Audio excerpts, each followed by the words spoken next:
함께 성경의 말씀 보도록 하겠습니다. 오늘 성경의 말씀은 요한복음 6장 36절부터 40절까지의 말씀이고, 오늘은 요한복음 6장 40절에 기록되어 있는 한 절의 말씀을 함께 봉독하고자 합니다.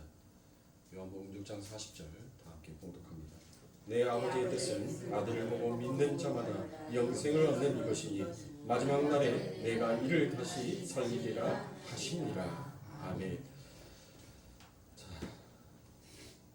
이 요한복음 6장을 오늘은 칼빈주의 5대 강령에 맞추어서 여러분들과 함께 이 요한복음 6장의 말씀을 전체적으로 보고, 다음 주에는 다 하지 못한 말씀들을 살펴보도록 하겠습니다. 자, 칼빈의 5대 강령이 여러분들 무엇입니까? 5가지가 있죠? 5가지. 솔라 스크립투스, 그것이 아니라. 칼빈의 5대 강령하면 인간의 전적 부패, 그 다음에 하나님의 무조건적인 선택, 그 다음에 제한된 속죄, 불가항력적인 은혜, 성도의 견인, 이렇게 해서 5가지 이 칼빈의 5대 강령이 나옵니다. 이 요한복음 6장이 이 칼빈의 5대 강령에 맞추어서 아주 명확하고 정확하게 그 모든 기승전결이 정확하게 잘 짜임새 있게 쓰여져 있더라는 것이에요. 자, 칼빈의 5대 교리 속에서 첫 번째가 인간의 전적 부패를 나타내고 있죠. 그것이 바로 이 요한복음 전체 6장의 내용이 가리키고 있다는 것입니다. 요한복음의 첫 열세 구절은 생명의 떡으로 군중을 먹이시는 예수 그리스도의 일이 이제 오병이어의 기적으로 그렇게 기술이 되어 갑니다. 그리고 14절과 15절에서 이 이적이 군중들에게 어떻게 영향력을 끼치는지에 기록되어 있습니다. 자, 예수를 그 선지자라고 부르고 또 그분을 잡아서 임금을 삼으려 했다라고 성경은 그와 같이 말씀합니다. 그리고 16절부터 21절까지의 말씀에는 제자들이 폭풍을 만나 표류하고 있을 때 주님께서 물 위를 걸어오셔서 그들을 폭풍 속에서 건져내시는 사건이 기록이 되어 있습니다. 그 5번째 기록인 물 위를 걸으시는 사건 또한 예수 그리스도로 말미암아 구원의 실체가 어떻게 될 것인지를 함의하고 있는 사건이다라는 것을 제가 여러분들에게 설명을 드렸지요. 그리고 이어지는 22절부터 25절까지의 말씀은 사람들이 그리스도를 따라 가버나움으로 간 것을 기록하고 있습니다. 그리고 그들이 가버나움을 간 이유가 무엇인지를 바로 26절부터 40절까지의 말씀에서 그 내용을 상세하게 기록하고 있습니다. 그들이 예수를 따라서 가버나움으로 간 이유가 무엇입니까? 그들이 자신을 그 예수 그리스도를 통해서 자신이 왕이 되고 육신의 생명을 위한 떡을 풍성하게 먹을 수 있게 해달라는 요구하는 그 군중들과 예수님께서 나누시는 대화가 기록이 되어 있습니다. 그런데 주님은 그들에게 계속적으로 반복하여 말씀하시는 그와 같은 말씀이 있다는 것이에요. 그것은 무엇입니까? 나는 너희들에게 생명의 떡을 주로, 세상의 떡을 주러 온 존재가 아니다라는 것을 주님께서는 반복해서 말씀하시는데도 불구하고 그들은 계속해서 그 주님에게 세상의 떡을 달라고 그와 같이 요구하더라는 것입니다. 그리고 41절부터는 그 군중들 가운데 특별히 유대인들의 반응과 함께 그들을 향한 회당에서의 가르침이 기록이 되어 있습니다. 여러분도 아시다시피 복음서에서의 유대인들은 항상 예수 그리스도에 대한 그 가르침의 반대자로 늘 등장하더라라는 것이에요.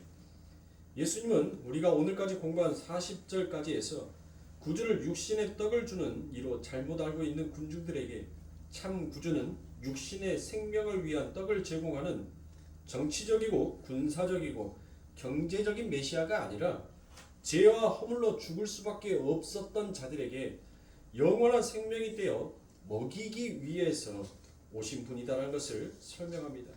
그래서 41절부터 다시 예수 그리스도를 그들의 민족 메시아 사상 속에 메시아로 오해하고 있는 유대인들에게 또다시 예수님은 반복하여서 말씀을 하시더라고요. 나는 너희들의 만족을 채워주기 위해 온 자가 아니라 영원한 죄로부터 죽을 수밖에 없는 너희들을 영생의 나라, 아버지 하나님의 나라로 돌아오게 하게끔 해주기 위해서 온 자다라는 것을 예수님께서 말씀합니다.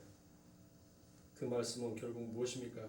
교회가 예수 그리스도라는 구세주로 의해 어떻게 참 복, 그 복이 무엇이며 그 복이 어떻게 우리들에게 주어질 것인지를 지금 예수님은 상세하게 41절부터 말씀을 하고 있더란 것입니다. 그런데 이렇게 주님께서 주님이 주시는 참 복에 대해서 반복적으로 설명하여 주셨음에도 불구하고 그들은 여전히 그 주님께서 하시는 말씀을 무엇하더란가요? 못 알아듣더란 것입니다. 못 알아듣고요. 여전히 그들에게는 무엇을 그들이 하나님이신 그 주님에게 무엇을 요구합니까? 그러니까 우리에게 생명의 떡을 달라라고 그와 같이 요구합니다. 사랑하는 성도님들, 이 우매한 사람들의 모습을 보면서 오늘 이 본문의 말씀이 옛날 까마득한 우리의 믿음의 선진들이 부험한 그와 같은 죄로만 여기지 마시고 여전히 하나님께서 생명의 떡이신 영생의 떡이 되어서 우리들의 삶 가운데 영원한 생명을 위해서 살게끔 하여 주심에도 불구하고 우리는 그 아버지 하나님의 일하심을 믿지 못하고 우리의 힘과 우리의 노력과 우리의 땀으로 그 모든 것들을 일구어내겠다라는 그 욕심과 요구가 바로 이스라엘 백성들이 지금 하나님 앞에 하고 있는 것과 전혀 다를 바가 없더라는 것입니다. 그러니까 성경은 여러분들 다른 사람들을 손가락질할 것이 못 됩니다. 바로 그 이스라엘 백성들이 나였고 그런 내가 여전히 주님 앞에서 하나님의 은혜를 받았고 구원을 받았음에도 불구하고 여전히 우리는 그 하나님 앞에 죄를 범하는 인간의 전적 타락의 존재다라는 것이 여전히 그 빛 앞에서 말씀 앞에서 들추어지더라는 것입니다. 그래서 66절에 주님께서 그들에게 완강하게 말씀을 합니다. 그렇죠? 나는 너희들의 만족을 채워주기 위한 메시아가 아니다 라고 단호하게 말씀을 하자 66절에 무엇을 얘기합니까? 많은 사람들이 그 예수님을 떠났다라고 그와 같이 얘기합니다. 주님께서 우리 교회에게 주시고자 하는 것이 바로 이 세상의 힘이나 세상의 떡이 아니라 영원한 생명이라는 것을 강하게 설명을 하자 여러분들 못하더란 거예요. 그 제자들이 정 떨어졌다는 거예요. 예수한테서. 야, 내가 그 정도로 당신에게 요구했고 그 정도로 내가 당신에게 말을 했으면 한 번 정도는 우리의 만족을 채워줄 법한도 한데 여전히 당신은 당신의 말만 하군요라고 생각을 하면서 그들이 못하는 거예요. 전부 다 떠나가는 거예요. 그러니까 많은 무리가 떠나갔다는 것은 여러분들 그때 당시에 예수 그리스도를 따르는 수많은 제자들이 있었다는 것이에요. 이 12명의 제자들은 여러분들 그 중에 어떠한 특별한 선택을 받은 자들의 무리로 여러분들 등장을 하는 거예요. 그러니까 무엇을 말하는 거예요? 칼빈의 오디 강령에서 무조건적인 선택. 그 선택은 우리가 하는 것이 아니더란 것이에요. 남는 자도 우리가 남는 것이 아니라 하나님께서 남겨준 자만 남더라는 것이에요. 오늘날 수없이 많은 하나님의 교회에서 하나님의 백성들이 하나님의 이름을 부르고 있지만 그 속에서 하나님을 진짜로 따르는 자는 하나님께서 은혜를 베푸시고 남겨준 자만 성령이 그들에게 부어진 자만 그들만이 하나님 곁에 남을 수 있더라는 것입니다. 그러니까 66절에 제자들 중에 많은 무리가 다시 그와 함께 다니지 아니하였다라는 것은 여러분들 오늘날 우리의 죄를 보시라. 우리가 하나님 앞에 그렇게 기도하고 우리가 하나님 앞에 열심히 우리의 신앙의 생활을 하면서 하나님께서 우리의 뜻을 이루어 주지 아니하셨을 때 우리가 하나님을 향하여서 하는 우리의 모습들을 보시란 말이에요. 하나님의 성도는 하나님의 백성은 여러분들 무엇을 지키라? 하나님의 은혜를 지키라는 거예요. 하나님의 옷을 입으라는 것이에요. 하나님의 이름을 잊어버리지 말라는 것입니다. 우리가 전적으로 하나님의 은혜를 입은 자라면 우리는 무엇할 수 있어야 돼? 그 하나님을 잊어버리면 아니 될 것입니다. 그러나 인간의 전적인 타락성을 가지고 있는 우리들이기에 우리는 수시로 하나님의 그 이름을 잊어버릴 때가 너무나도 많다는 것입니다. 그래서 이 세상은 자신들의 욕적 욕망을 채워주지 아니하는 메시아를 거부하게끔 되어 있습니다. 또한 이 세상은 이처럼 세상의 떡, 세상의 복을 베풀어 줄 수 있는 그와 같은 멋진 설교가 아니라 그들의 삶 가운데 이루어와 어떤 열정의 센세이션을 일으킬 수 있는 그런 설교가 아닌 죄에 다루는 설교를 이 세상은 별로 좋아하지 않습니다. 또한 그것을 가르치는 교회는 더더욱 세상 사람들로부터 하나님의 백성들로부터 여러분들 소외되고 인기가 없기 마련입니다. 왜 그렇습니까? 여러분들 주님을 생각하여 보십시오. 그 주님께서 그들이 요구했던 세상의 떡을 요구했었을 때 주님께서는 그들의 죄를 들추어냈어요. 그들의 추악함을 들추어냈다는 것입니다. 주님께서는 그들에게 떡 대신 바로 회개와 촉구를 요구하셨던 것입니다. 그러니까 그 주님 앞에서 여러분들 자신들의 치부가 계속적으로 드러나는 거예요. 그들은 자신의 치부를 덮어주시고 더욱더 자신이 높은 자리로 올라갈 수 있기를 바라했는데 주님은 오히려 그렇게 높고자 하는 자들의 그들의 치부를 전부 다 들추어내더라는 것이에요. 그렇게 들추어내신 이유가 무엇입니까? 너희가 어떠한 존재인지를 알라는 것입니다. 그래서 하나님께서는 세상의 떡을 요구하는 자들에게 바로 회개의 촉구를 요구하시는 떡을 주신 것입니다. 그 회개의 촉구는 결국 무엇이? 하나님의 언약의 말씀으로 돌아오는 것이 그게 회개다라고 말씀을 드렸죠. 단순히 우리가 교회 안에서 회개하라라고 얘기하면 여러분들 터닝 포인트 한다. 우리가 그렇게는 알고 있어요. 터닝 포인트 한다. 회개가 터닝 포인트 한다. 내가 지금 걷고 있는 그 길에서 돌이킨다라가 회개다라는 거예요. 그렇죠? 근데 어떻게 돌이키냐는 거예요. 어떻게? 우리가 입으로만 잘못했습니다라는 것이 여러분들 그게 회개가 아니에요. 회개는 하나님의 언약의 말씀으로 돌아가는 것이 회개인 것입니다. 이스라엘 백성들은 단 한 번도 하나님 앞에 그들의 잘못, 그들의 가증스러움을 여러분들 고백하긴 했지만 그 안에는 여러분들 회개의 진짜 참된 의미와 뜻이 없었어요. 그들은 마음속에서 여전히 하나님은 내가 이 세상을 살아가는데 나의 행복과 나의 복과 내가 이 세상의 것들을 추구할 수 있게끔 해주는 하나의 도구로만 생각하고 있는 자들이 여전히 하나님 앞에서 거짓된 회개의 입술만 벌리고 있다는 것이에요. 하나님께서는 그래서 무엇합니까? 너희들의 가증한 그 제사를 나는 더 이상 원치 아니한다라고 말씀하십니다. 우리가 요한복음 4장에서 여러분들 그 말씀을 보았잖아요. 예수 그리스도께서 그 여인과의 대화 속에서 그 여인이 무엇을 얘기했습니까? 그 여인은 예수님께서 하시는 그 말씀의 뜻이 무엇인지 전혀 깨닫지 못했어요. 알지 못했단 말이에요. 그래서 그 여인도 여전히 세상 사람들처럼 그러면 나에게 그 행복을 줄 수 있는 그 복을 좀 줘보세요 라고 얘기를 합니다. 그러나 주님은 그와 같은 뜻이 아니었죠. 네가 어떠한 존재인지 너의 존재성을 하나님께서는 그 자리에서 폭로시킨 거였어요. 그의 부끄러움과 그의 창피를 들춰낸 것이었어요. 그리고 너의 온전한 모습을 보라는 것입니다. 그런데 그 여인이 그 예수 그리스도로부터 하나님의 은혜가 그 여인에게 부어지자 그가 자신의 추악함, 자신의 어둠이 무엇인지를 본 거예요.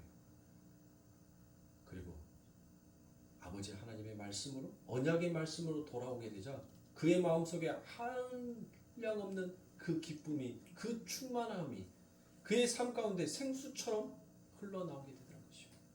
그래서 그가 세상의 생명으로 여겨왔던 그 물동이마저도 던져버리고 그는 이제 주로 인하여서 만족하는 삶을 산 자가 되었습니다. 하나님의 백성들이 하나님의 성전에 와서 거짓된 회개의 입술을 열면서 여전히 자신의 삶의 목표에 행복을 추구하고 자신의 이름과 자신의 명성을 위하여서 그 하나님을 도구 삼아서 이용하는 자들이 이 땅에는 너무나도 많다는 것입니다. 그들에게 무엇을 요구하시는 겁니까? 회개를 요구하시는 거예요. 회개하라는 거예요. 너희들 회개하여서 내게로 오면 어느 누구도 나는 하나도 아버지 하나님께서 내게 주신 자를 하나도 버릴 수가 없다는 것입니다.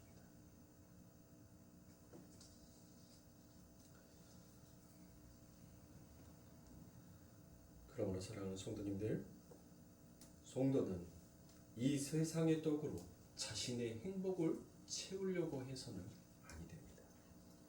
자신의 죄가 무엇인지 성경의 말씀을 통하여서 하나님의 메시지를 통하여서 기도와 찬송을 통하여서 자신의 모습을 발견해야 돼요.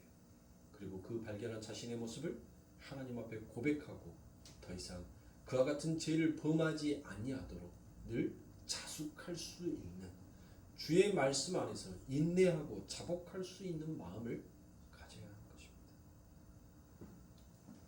옛날에 어느 선교사님이 아프리카 선교를 갔습니다. 그 아프리카 선교를 갔는데 이 선교사님이 가지고 간 것 속에서 유일하게 딱 남는 것은 자기 옆에 두었던 작은 손가방 하나만 남고 나머지 옷이고 뭐고 그가 가지고 갔던 모든 것들이 전부 다 잊어버렸어요. 그래서 그 가방 안에는 성경책 한 권과 손거울과 면도기 하나가 있었습니다. 그래서 그 아프리카 선교를 갔는데 그 부족이 있는 데에다가 그 부족 마을에 가서 열심히 하나님의 말씀을 선포하고 그 부족들이 그 선교사님이 살 수 있는 온두막을 하나 지어줬어요. 그래서 가진 것이 너무나도 없는 이 선교사님은 자신이 유일하게 자신의 얼굴을 볼 수 있는 그 거울을 너무나도 소중하게 여기면서 그 벽에다가 걸어놨어요. 그리고 항상 아침에 일어나면 그 거울을 보고 자기의 모습을 단장했습니다. 어느 날 그 부족의 여인이 그 선교사님이 자꾸 벽을 보고 뭘 열심히 꾸미고 있는 그 모습이 너무나도 신기하더란 것이에요. 그래서 그 선교사님한테 와갖고 그 부족의 여인이 물어봤습니다. 당신은 지금 무엇을 보고 그렇게 열심히 당신의 치부를, 당신의 부끄러움을 그렇게 감추고 있습니까? 그것을 정리하고 있습니까? 라고 묻습니다. 그래서 나는 거울을 보고 그와 같이 얘기한다라고 얘기합니다. 그런데 한 번도 이 부족의 여인은 거울을 본 적이 없어요. 그래서 그 거울 속에 비춰지는 또 다른 사람을 보고 이 부족의 여인이 말을 합니다. 아니 도대체 지금 여기에는 당신과 나밖에 없는데 저 안에 또 한 명의 사람이 또 있다고. 도대체 저 사람은 누구냐고. 그러자 선교사님이 그 얘기를 합니다. 당신의 모습이라고. 그 여인이 깜짝 놀랍니다. 그리고 난 다음에 선교사님을 조르기 시작합니다. 그 거울을 자신에게 팔아라고 얘기합니다. 선교사님은 어떻게 했어요? 하나밖에 없는 거울이기 때문에 자신은 도저히 줄 수 없다라고 얘기합니다. 그러자 이 부족의 여인이 얘기합니다. 그러면 내가 당신을 죽여서라도 나는 저 거울을 가져가야 되겠다라고 얘기합니다. 그러자 이 선교사님이 마지못하여서 그 부족의 여인에게 그 거울을 팝니다. 이제 그 거울은 누구의 소유가 된 거예요? 그 부족 족장의 아내의 것이 되었습니다. 그 아내가 받자마자 여러분들 그 거울을 어떻게 했을까요?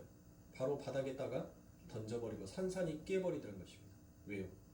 거울 속에 비춰지는 자신의 모습이 너무 괴물처럼 보였거든요. 아름답고 이쁜 줄 알았던 자신의 모습이 막상 자신의 치부, 자신의 모습을 보고 나니까 너무나도 흉측스러운 괴물처럼 자신의 모습이 비춰졌더란 것입니다. 세상은 마찬가지입니다. 세상은 자신의 치부와 자신의 더러움과 자신의 추악함을 들추어내는 것을 여러분들 못하는 거예요? 절대 용납할 수가 없어요. 그래서 그것을 마침내 죽음으로까지 몰고 가버립니다. 왜 세례요한이 여러분들 목배임을 당한 줄 아십니까? 회개하라 천국이 가까웠느니라라는 그 하나님의 빛의 거울을 그들에게 비추어 버리니까 그 거울이 비춰지는 곳마다 어둠이 드러나기 때문인 것이에요. 그 빛이 얼마나 강렬한지 그 어둠이 숨을 공간이 없이 전부 다 드러져 버리더란 것입니다. 예수 그리스도를 왜 죽인 것입니까? 예수 그리스도께서 그들의 치부와 그들의 추악함과 더러움을 비추어 버린 것이에요. 그 하늘의 거울로 비추어 버리니 자신이 얼마나 추악하고 더럽고 얼마나 흉측한 마귀의 모습과 같은 자신의 모습을 대면한 이 땅의 죄인들은 전부 다 그 거울을 가만히 둘 수가 없어요. 그 거울만 없으면 나의 치부가, 나의 더러움이, 나의 부끄러움이 더 이상 만천하에 폭로될 수 없다라는 그와 같은 생각에 그 거울을 깨버립니다. 깨는데 여러분들 어떻게 깨요? 자신의 모습이 더 이상 비춰지지 아니할 정도로 산산이 부수어 버리더라는 것이. 우리 예수 그리스도께서 그렇게 십자가에 돌아가신 것입니다. 나의 치부, 나의 부끄러움, 나의 더러움을 그 아버지 하나님의 말씀이, 그 예수 그리스도의 피가 우리들을 들추어내버리던 것이. 그런데 거기에서 자 칼빈의 5대 강령에서 무조건적인 선택, 하나님의 선택받은 자들이 못하더란 것이에요. 많은 사람들은 그 예수를 손가락질합니다. 네가 정녕 하나님의 아들이거든. 그동안 네가 이 땅에서 보였던 그 이적을 네게 행해봐라 라고 얘기합니다. 네가 우리에게도 못했다면, 우리에게도 안 해줬다면 너는 너를 위해서는 할 수 있을 거 아니냐. 근데 예수님은 자신을 위해서조차도 그 기적과 이적을 일으키시지 아니하시던 것입니다. 그러나 하나님의 은혜를 받은 진짜 하나님의 백성은 무엇하더란 것이요? 거기에서 회개가 일어납니다. 그 주님의 돌아가시는 그 모습에 그들의 성령의 바람이 불어오자 그들이 주의 말씀 앞에 넙죽 엎드려 버리더란 거예요. 아버지, 내가 당신 앞에 죽을 죄인이옵니다. 그래서 요한도 무엇합니까? 그 아버지 하나님의 나라에 갔었을 때 그가 하나님, 당신의 빛이, 당신의 거룩함이 어찌나 광대하신지, 얼마나 그 빛이 광명하신지 내가 도저히 숨을 쉴 수가 없나이다. 그 이야기는 여러분들 요한만 한 것이 아니라 사도 바울도 3층천에 올라가서 그 주님의 그림자만 보았는데, 그 빛만 보았는데 자기가 죽는 자와 같다라고 그와 같이 표현한 것이에요. 그런데 그들이 죽지 아니하였어요. 그 말은 무엇입니까? 아버지 하나님께서 우리의 치부와 우리의 부끄러움과 우리의 더러움을 들추어내는 것은 우리를 결코 죽이기 위한 것이 아니라 우리를 그 아버지 하나님의 나라에서 영원히 하나님과 함께 살리시기 위한 하나님의 사랑의 외침이었던 것이에요. 생각해 보세요, 여러분들.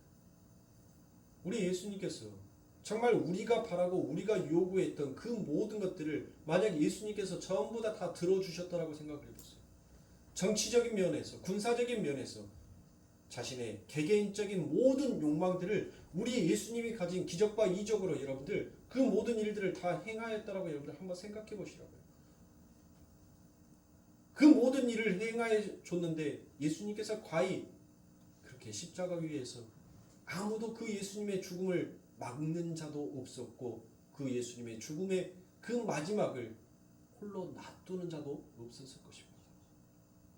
그런데 예수님께서는 자기를 낳아준 어미마저도, 자신을 따라줬던 그 많은 제자들마저도 그 예수님의 죽음을 막는 자도 없었고 그 예수님의 죽음의 십자가 곁에 함께 한 자도 없다는 것입니다. 그들은 멀찌감치 떨어져서 그저 자신의 아들이, 자신의 스승이 죽어가는 모습을 볼 수밖에 없었던 것입니다. 우리 주님께서는 여러분들 그렇게 쓸쓸한 죽음을 맞이하지 아니하였을 것입니다. 왜 우리 주님께서 그렇게 한없이 우리들의 요구와 우리들의 그 간절함 속에서도 왜 그것을 위해만 하셨을까? 그것이 우리 인간들에게 있어서 진짜 참된 행복이 될 수 없기 때문입니다. 그러면 사랑하는 성도님들, 오늘 저와 여러분들은 이 세상을 살아가면서 과연 무엇으로 여러분들 행복을 누리고 계십니까? 무엇이 여러분들의 행복의 가치의 기준이다라고 여기십니까? 정말 예수입니까? 아니면 내 삶 가운데 있어서 남들을 지뢰받고라도 내가 그들보다 위에 오르는 것을 여러분들 행복으로 삼고 계십니까? 여러분들 그건 행복이 아니에요. 이 세상의 물질의 세계는 여러분들 제로섬의 원리라고 제가 말씀을 드렸죠. 누군가 부자가 되기 위해서는 누군가는 가난해져야 돼요. 누군가가 강대국이 되기 위해서는 누군가는 약한 나라가 돼야 합니다. 모든 것이 공평해질 수가 없어요. 하나가 강해지면 하나는 분명히 약해져 가는 것이 이게 바로 이 세상의 원리입니다. 그게 원리예요. 그런데 이 세상의 원리가 점점 교회 안에 스며들어가고 있더라는 것이에요.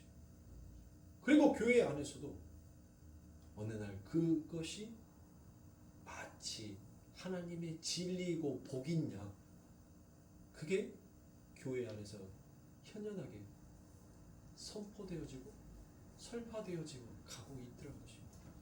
그런데 아무도 그 논리에 대해서 반박하는 자가 없어요. 왜요? 이미 세상에 우리는 그만큼 물들어져 있어 버렸기에 그게 내 삶 가운데 전혀 부자연스럽지가 않는 거예요. 너무나 당연하다라고 생각하는 거예요.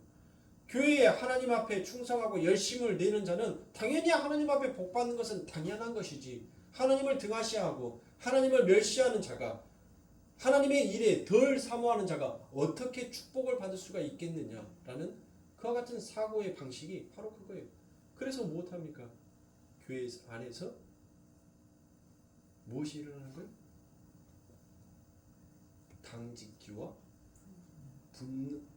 당짓기와 나눔이 일어나더라는 것이에요. 보면은 여러분들 교회 안에서 끼리끼리 놀아요. 분명히 요한일서에서는 여러분들 무엇을 얘기합니까? 형제를 사랑하지 아니하는 자 살인한 자다라고, 형제를 미워하는 자 살인자다라고 얘기합니다. 근데 우리들은 여전히 이 하나님의 말씀에 두려워하는 자가 아니라 여전히 남들을 지레 밟고라도 그 위치에, 그 위에 선점하고자 싶어하는 그것을 나의 행복으로, 나의 쾌감으로, 그리고 그것에 대한 사무치는 두려움으로 이 인생을 살아가고 있다는 것입니다. 여러분들, 그것은 비열한 쾌감이지 그거의 행복이 아닌 것입니다. 우리 예수님께서는 그것을 말씀하신 것입니다. 남을 짓밟고 남을 죽여서라도 너희가 이루고자 하는 그 뜻이 이루어지는 것이 그건 하나님 앞에서 추악한 죄일 뿐이지 그게 가치 있는 것이고 그게 의미 있는 삶이 아니다라는 것을 우리 주님께서 그들의 삶 가운데 던져버리신 거예요. 그러니 여러분들, 얼마나 여러분들 그들이 그 삶이 진짜 진리인 것처럼 그들이 열심히 율법을 지켜왔단 말이에요. 그래서 그 율법으로 못했어요. 하나님의 말씀을 지키지 아니하는 자를 밟아버렸습니다. 하나님의 제사를 지키지 아니하고 안식을 지키지 아니하는 자들을, 그들을 괴 돼지 취급했어요. 그리고 여전히 그들의 사상 속에서는 유대인들 외에 다른 곳에 하나님의 복음이 떨어진다는 것을 그들은 용납하지도 받아들이지도 못한 것입니다. 그들이 진짜 형제를 사랑한 자를, 그들이 정말 하나님으로부터 나는 이와 같은 살인자여, 나는 이와 같은 추악한 죄인임에도 불구하고 하나님의 이와 같은 불가항력적인 은혜를 받았다는 것을 그들이 인지하였다면 무엇하였겠습니까? 그래서 하나님의 복음을 깨닫고 하나님 곁에 오는 자가 많지가 않은 거예요. 하나님은 하나님의 말씀을, 언약을 그대로 성취하고 이루어 가시는 분입니다. 그러나 사랑하는 성도님들, 나의 행복을 위해서 다른 이들의 손해를 불사하는 것을 성경은 살인자요, 성경은 사망에 들어있는 자다라고 그와 같이 얘기합니다. 그 말씀이 요한일서 3장 14절부터 18절에 말씀해 보니 우리가 형제를 사랑함으로 사망에서 옮겨 생명으로 들어간 줄을 알거니와 사랑치 아니하는 자는 사망에 거하느니라.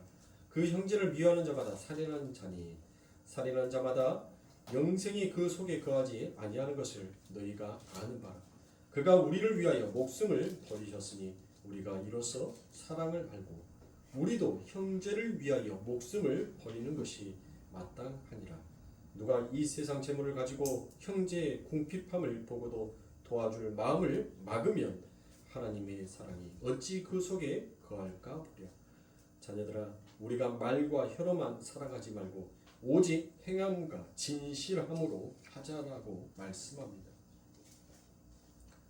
참으로 요한일서 3장 14절부터 18절의 말씀에 여러분들 반대할 자가 있습니까?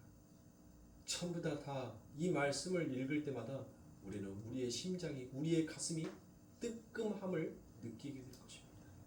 우리의 부끄러움이, 우리의 치부가 우리의 얼굴을 붉게 물들게 하고 있습니다. 그런데 이처럼 교회 안에서 서로를 위하여서 사랑하고 아껴줘야 할 정말 하나님의 그 공동체가 오히려 무엇을 하고 있더란 것이에요. 세상보다 더 못한, 세상보다 더 추악한 행위를 아버지 하나님의 말씀이 있는 성전 안에서 행하고 있더란 것입니다. 형제 밟아서 올라가는 것이 그게 하나님께서 요구하시는 상이 아닙니다. 우리 예수님께서 우리를 밟고 그 아버지의 보좌의 오른쪽을 차지하는 분이 아니신 거예요. 그분은 우리에게 밟혔습니다. 그분은 우리에게 침뱉음을 당하셨습니다. 그분은 우리들에게 뺨맞기를 거부치 아니하십니다. 우리가 그분을 죽였음에도 그분은 우리를 사랑하셨어요. 그리고 그 사랑을 우리 안에 담아주신 거예요. 그 사랑이 결국 마지막 칼빈의 5대 강령인 성도의 견인, 성도를 아버지 하나님의 말씀의 사람으로 만들어가는 그 역사하심을 이루어 내더란 것입니다.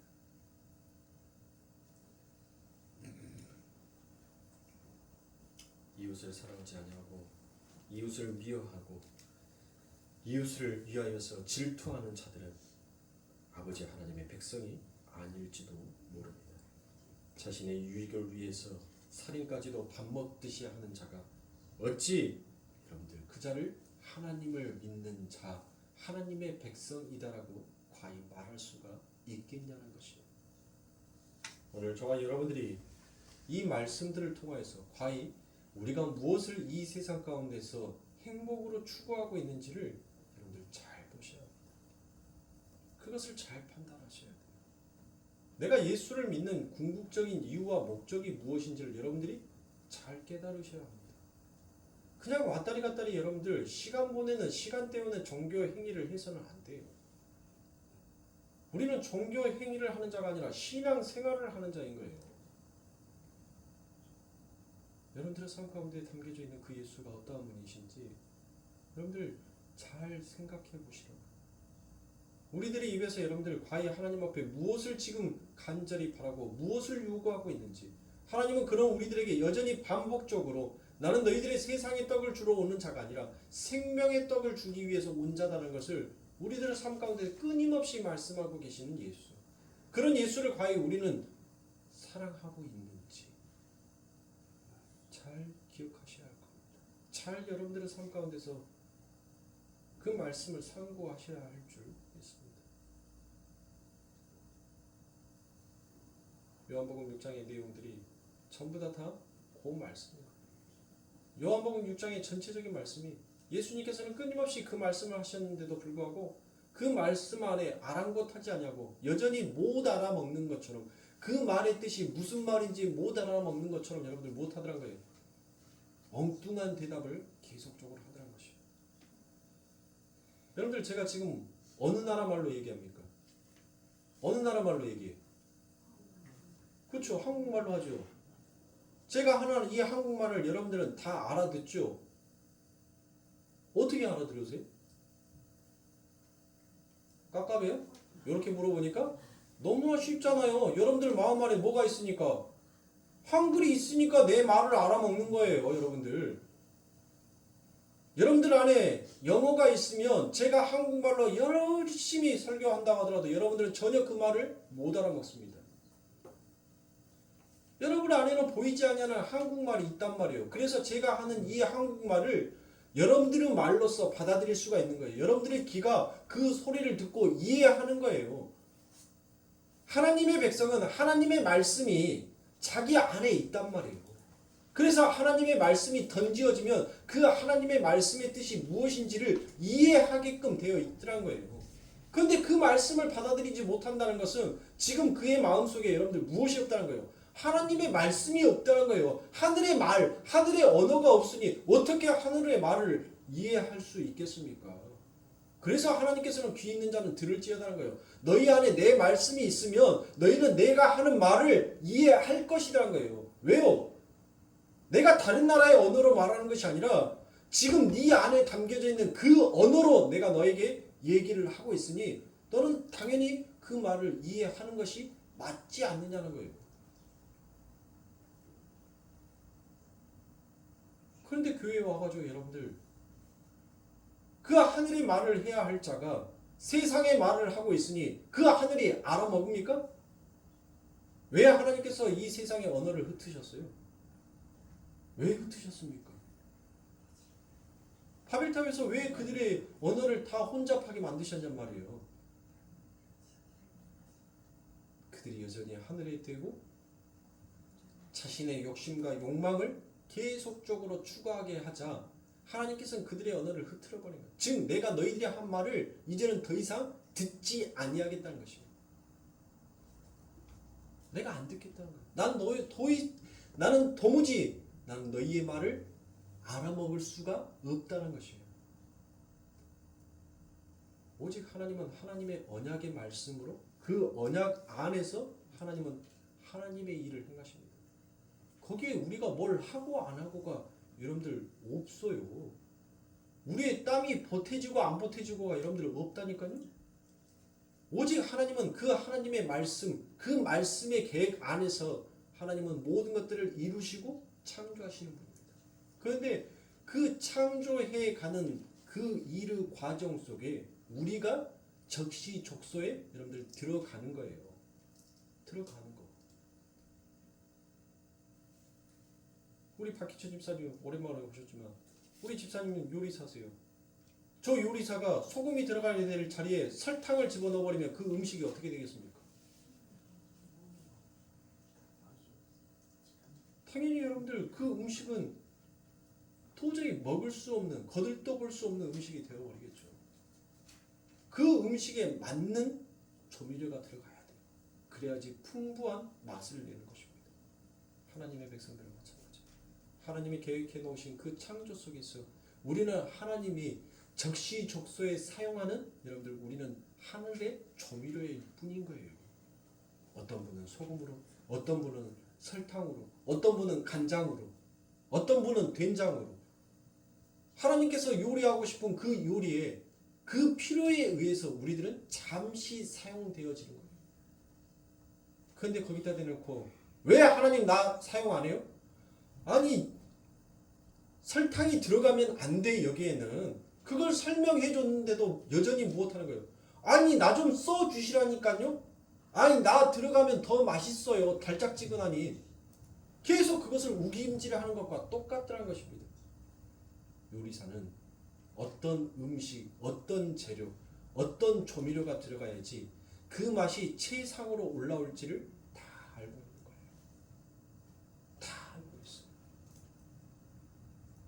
여러분들 요리사가 갓 결혼한 신혼 부부처럼 새색시처럼 조미료 계량기 갖고 소금 해갖고 이렇게 눈금치 해갖고 요만큼 집어넣고 요만큼 집어넣고 그렇게 한 줄 아세요? 아니죠. 그냥 요리사는 그냥 눈대중 손이 알아서 가요. 손이 딱 소금 집으면 그냥 소금이 어느 정도 들어가야 할지 그냥 툭툭툭 하고 뚜껑 딱 닫아서 그 자리에 갖다 놉니다.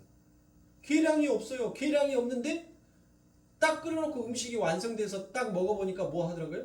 이야 기가 막히다. 그래서 셰프구나.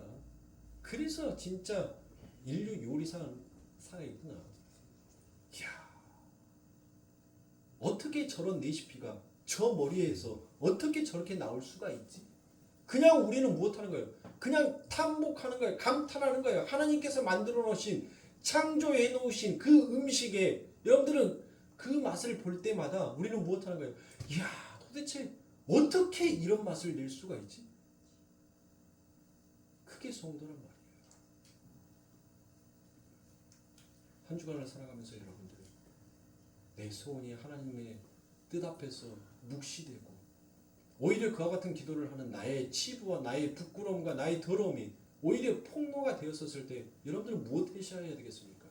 여러분들이 정말 하나님 앞에 남겨짐을 받는, 정말 하나님의 무조건적인 선택 안에 창세전에 기록되어 있는 하나님의 백성이다면 여러분들은 그 자리에서 회개하실 겁니다. 주여, 내가 주의 언약의 말씀에서 벗어나 세상을 탐닉하고 세상의 쾌락과 세상의 행복을 추구한 이 믿음 없고 연약하고 나약한 나를 용서하여 주옵소서라고 그렇게 기도하실 겁니다. 그러나 그 안에 하나님의 영이 임하지 아니하는 자는 하늘에 대고 삿대질할 겁니다. 왜 많고 많은 사람들 중에서 왜 해필이면 납니까? 왜 모진 고통, 이 힘든 역경은 왜 나한테만 허락합니까? 다른 사람들 보기에는 유유자적 늘 행복한 삶처럼 보이는데 왜 하필이면 나에게만 꼭 이런 거칠고 험한 산중이 내게만 옵니까? 라고 그와 같이 하나님 앞에 그런 한탄의 소리를 하는 자는 다시금 생각하세요. 여러분들의 생명이, 여러분들의 목숨이 붙어져 있을 때 하나님께서는 여러분들에게 다시 회개하여 돌이킬 수 있는 그 기회를 주고 계시는 것입니다. 그러면서 하나님의 말씀 앞에 회개하시고 돌아오시고 오직 주의 은혜, 주의 말씀 가운데 우뚝 서 가시는 우리 성도님들이 되시길 주님의 이름으로 축원합니다. 기도하겠습니다.